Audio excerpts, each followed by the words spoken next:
ভারত ব্রাজিলের সাথে ম্যাচ খেলতেছে এবং আসিয়ান কাপে সুযোগ করে নিয়েছে। ভারতের পাশাপাশি পাকিস্তানও কিন্তু আসিয়ান কাপে খেলা নিশ্চিত করেছে। বাংলাদেশ ফুটবল ফেডারেশন তাহলে কি করলো এখানে? ঠিক আছে, ব্রাজিলের সাথে ম্যাচ আয়োজন করতে ব্যর্থ হয়েছে, কারণ ব্রাজিলের সাথে মুখে বললেই তো হবে না যে ব্রাজিল আর্জেন্টিনার সাথে ম্যাচ খেলবে বাংলাদেশ দল। সেখানে ভারত করেছে, ভারতের মার্কেটিং প্রাইস অনেক বেশি হাই। তাদের এখানে অনেক কর্পোরেট কোম্পানি রয়েছে, অনেক কাটি কাটি টাকা তাদের। সেই ক্ষেত্রে তারা ব্রাজিলের সাথে একটা সমঝোতার মাধ্যমে তারা ব্রাজিলের সাথে ম্যাচ খেলতেছে।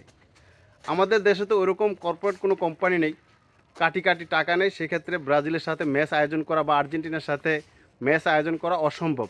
2011 সালে কিন্তু আর্জেন্টিনা বাংলাদেশে আসছিল, সেখানে আর্জেন্টিনা ভার্সেস নাইজেরিয়া ম্যাচ খেলছিল বাংলাদেশ জাতীয় স্টেডিয়ামে।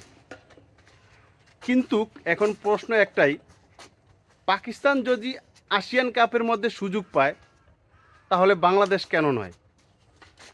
বাংলাদেশ তো পাকিস্তানের চেয়ে ফুটবলে অনেক এগিয়ে, তাহলে বাংলাদেশ কেন সুযোগ পেল না?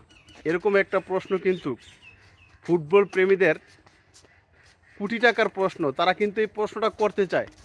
আসলে প্রশ্নটা করবে কার কাছে? এখানে আমি বলবো যে বাফুফের কর্মকর্তা যে লোকগুলা রয়েছে তাদের গাফিলতি রয়েছে। তারা সেভাবে ফিফার সাথে ওইভাবে কমিউনিকেশন করতে পারেনি, বা আসিয়ান কাপের যে ফুটবল ফেডারেশন আছে তাদের সাথে যোগাযোগ রাখতে পারেনি। তারা ব্যর্থ হয়েছে। যদি এভাবে গা ছাড়া কাজ করে তাহলে ফুটবলের উন্নতি করা সম্ভব না।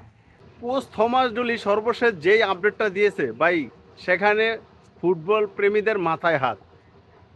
কেন এই কথাটা বললাম, মানে সাপের প্রস্তুতি হিসাবে বাংলাদেশ দল বাংলাদেশ থেকে এগিয়ে থাকা, র্যাঙ্কিংয়ে এগিয়ে থাকা দলের সাথে প্রস্তুতিমূলক কোনো ম্যাচ খেলবে না, মানে খেলতে চায় না আপাতত।